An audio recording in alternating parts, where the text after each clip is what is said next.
Now students question देखिए, CBSE 2011 में आया हुआ क्वेश्चन है। अब देखो जरा ये क्वेश्चन क्या है ना, मैं आपको ना डायग्राम बना के दिखाता हूँ, शायद आपको यहाँ क्लियर समझ में ना आए, है ना। वैसे तो आपको समझ में आना चाहिए, बट फिर भी देखो कह रहा है in the given figure D B is perpendicular to B C, मतलब समझो, और D is perpendicular to A B. चलो यहीं पे समझ में आ जाएगा बच्चों, ध्यान चेक करो। सबसे पहले एक राइट एंगल ट्राइंगल है ए बी सी, बी कहाँ पर है, बी यहाँ पर है, ये बी है आपका, ठीक, और सी यहाँ पर है। तो ये ए बी सी एक राइट एंगल ट्राइंगल है जो कि 90 डिग्री कहाँ पर है, सी पर, मतलब ट्राइंगल बन गया। और ट्राइंगल क्यों बन गया, वो इसलिए बन गया क्योंकि A C is perpendicular to B C हो गया। चेक कर लो, ये ए सी जो है बी सी के ऊपर, मतलब पीछे नीचे पहले एक लाइन सेगमेंट था बी सी, और बी सी के ऊपर क्या ड्रॉ किया उसने, परपेंडिकुलर ए सी, तो ये 90 हो गया। उसके बाद यहाँ पढ़ो D is perpendicular to A B, तो यहाँ कोई पॉइंट डी ले लिया और डी ई परपेंडिकुलर तो क्या कर दिया, ए ई के ऊपर परपेंडिकुलर कर दिया, ये लो। और फिर उसने क्या किया, यहां से परपेंडिकुलर डाला किसके ऊपर, बीसी के ऊपर, यानी कि DB is perpendicular to BC, DB perpendicular to BC. ठीक, समझ में आ गया। तो ज्यादा टेंशन नहीं लेना है, बस हमको ये ध्यान देना है सारे ही एंगल यहाँ पे 90 90 90 आपको दिखाई पड़ेंगे, ठीक है ना। फिर से लेते हैं, ये वाला पॉइंट बी है, यहाँ पे सी, ये एंगल 90 है, यहाँ से ये एंगल 90 है, और ये पूरा एंगल क्या है, 90 है। ठीक है स्टूडेंट्स, अब कह रहा है कि प्रूफ करो कि BE by D E is equal to A C by B C. देखो बच्चों चालाकी करेंगे हम लोग, क्या आप चेक करो, BE D E A C B C ये सब कहाँ मिल रहे हैं आपको, बीई डी ई कहाँ मिल रहा है जाके चेक करो। यहाँ पे देखना बच्चों, मैं डार्क कर दे रहा हूँ उसको थोड़ा सा। ये देखो बच्चों बीई, एक मिनट जरा भाई, देखो ये मिला आपको बीई, सही है, और डीई ये मिला आपको डीई, दिख रहा है बीई डीई। उसके बाद आपको एसी और बीसी कहाँ मिल रहा है, तो जवाब है, हम देखते हैं थोड़ा सा, ये मैं आपको रेड कलर से दिखाता हूँ। एसी कहाँ मिल रहा है, जाके देखिए, ये एसी ये देखिए ये रहा, और बीसी आपको कहाँ मिल रहा है, बीसी ये। अब बच्चों इतना तो आपको भी दिमाग लगा के पता चल जाना चाहिए, यानी कि एक ट्रायंगल पकड़ना चाहिए कौन सा, डीईबी, और दूसरा पकड़ना चाहिए कौन सा, ए सी बी। ठीक है ना, ये दोनों अगर आपने सिमिलर कर दिए तो बात आपकी बन जाएगी। अब कैसे सिमिलर करें सर, ध्यान से चेक करो बच्चों, डीईबी में ये 90 है, यस सर, और एसीबी में ये 90, यस सर। एक एक एंगल तो इक्वल आ गए, अगर एक एंगल और इक्वल दिखा दिया इन दोनों में, ठीक, तो बात आपकी बन जाएगी। अब एक एंगल और कैसे इक्वल दिखाएं, तो इसको दिखाने के लिए हम क्या कर सकते हैं स्टूडेंट्स, हम दो तरीके यहां लगा सकते हैं। देखो एक बात मैं आपको बताना चाहता हूं, शायद बहुत सारे बच्चों को ना पता हो। देखो बच्चों बात यह है कि अगर, ध्यान से सुन लो, अगर अगर हमारे पास टू पैरेलल लाइन है बच्चों, ऐसे करके सुन लीजिए ध्यान से, अगर हमारे पास टू पैरेलल लाइंस हैं ऐसे करके, मान लो ये पैरेलल है, और इसको अगर कोई ट्रांसवर्सल कट करके जा रही है ये ऐसे, तो आपने पढ़ा हुआ है क्या कि जो ये देखिए को इंटीरियर एंगल्स का सम होता है, ये वाला और ये वाला, इनका सम कितना होता है 180। ये हमने लाइन्स एंड एंगल्स में पढ़ा था, ठीक है ना। मतलब अगर ये x है और ये y है, तो x प्लस वाई कितना हो जाता है आपका 180। और सुनो इसी का कन्वर्स भी होता है, सुन लो, यहां पर क्या था, यहां पे लाइंस पैरेलल थी, ये देखो ये लाइन L पैरेलल किसके थी, M के थी, तो हमने बोल दिया कि को इंटीरियर एंगल का सम कितना आ रहा है सर, 180 आ रहा है। ठीक है, इसी का कन्वर्स भी ट्रू होता है।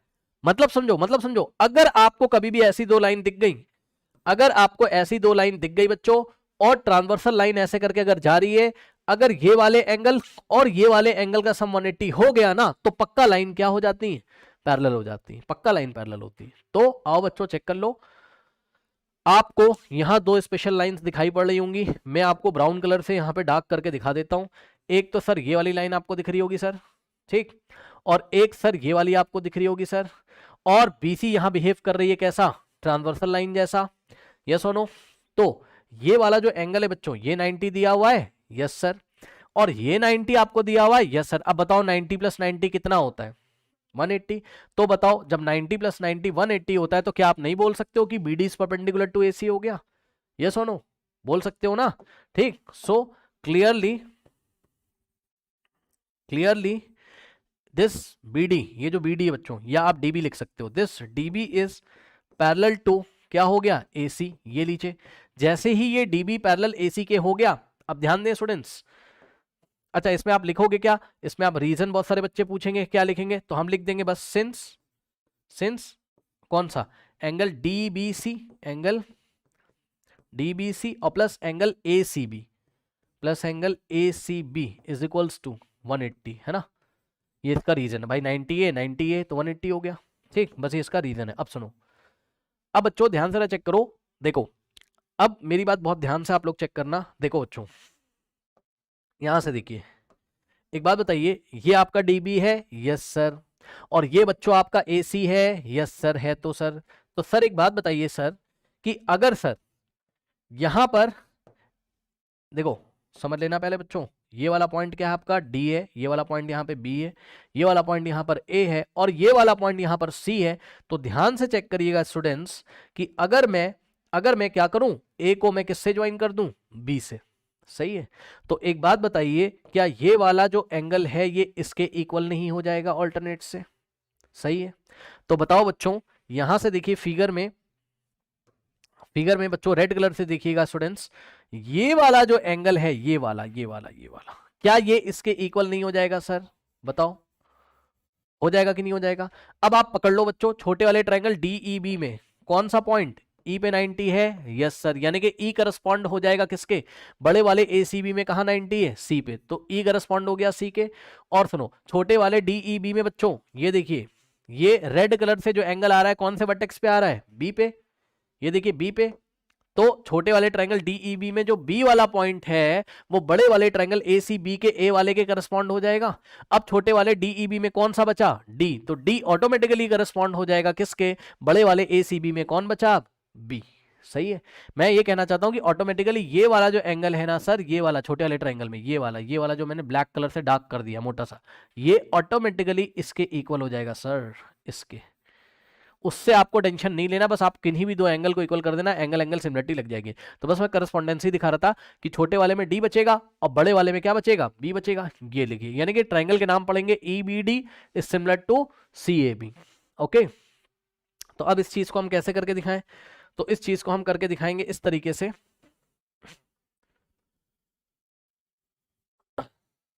देखिए, इस चीज को हम ऐसे करके दिखाएंगे, क्या हम लिखेंगे, अब देखो ट्रायंगल के नाम भी पकड़ में आ गए आपको यहां से, ट्रायंगल ईबीडी, सो हम लिखेंगे अपनी कॉपी में इन ट्रायंगल ईबीडी, इसीलिए करस्पॉन्डेंसी पहले चेक कर लिया करो, and triangle CAB, and triangle, इससे नाम लिखने में आसानी होगी। अब बताओ कौन सा एंगल किसके इक्वल है, तो यहाँ पे 90 है ई पे, लेकिन एंगल का नाम क्या पड़ेगा यहाँ से, डीईबी। ठीक, so angle DEB is equals to, अब देखो नाम पड़ा डीईबी, तो यहाँ से क्या नाम पड़ेगा, B C A is equals to angle, देखो डी ई बी, तो यहां से B C A is equals to angle B C A. Reason क्या है बच्चों, ईच 90, दोनों ही एंगल क्या है आपके 90 है। सही है ना? ओके, नाउ अब ध्यान से चेक करो बच्चों, यस, अब देखिए, अब छोटे वाले में कौन सा एंगल, छोटे वाले में बच्चों ये वाला जो एंगल है, ये वाला, इसका नाम मैं रख रहा हूं डी बी ई।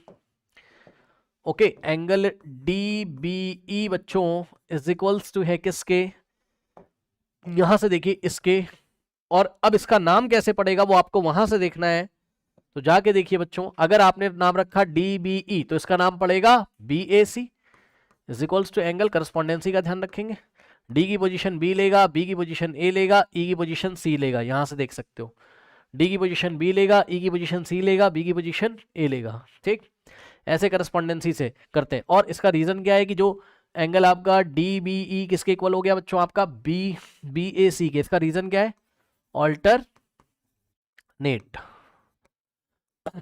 Interior angle. ठीक है, तो ये सब आप लोग तो लिख ही लोगे। अब दो एंगल इक्वल हो गए बच्चों, तो एंगल सिमिलरिटी लग जाएगी। ठीक, तो हम क्या करेंगे, हम लिखेंगे अपनी कॉपी में बाय एंगल सिमिलैरिटी रूल,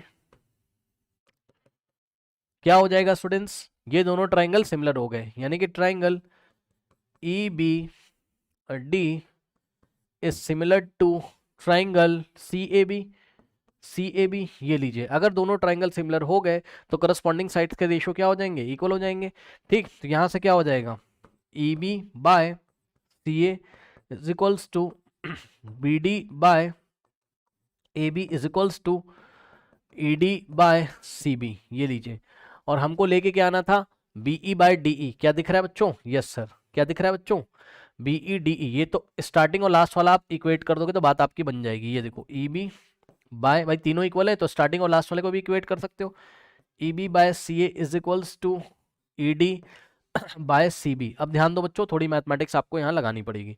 ठीक है, अब क्या करेंगे, देखो बच्चों एक बात बताइए, क्या हमने सही किया है, यस सर। अब देखो AC उधर आना चाहिए ऊपर, तो ये AC यानी कि CA को उधर भेज दो, ED को उधर, भाई इसको इधर भेज दो, कोई फर्क पड़ेगा नहीं।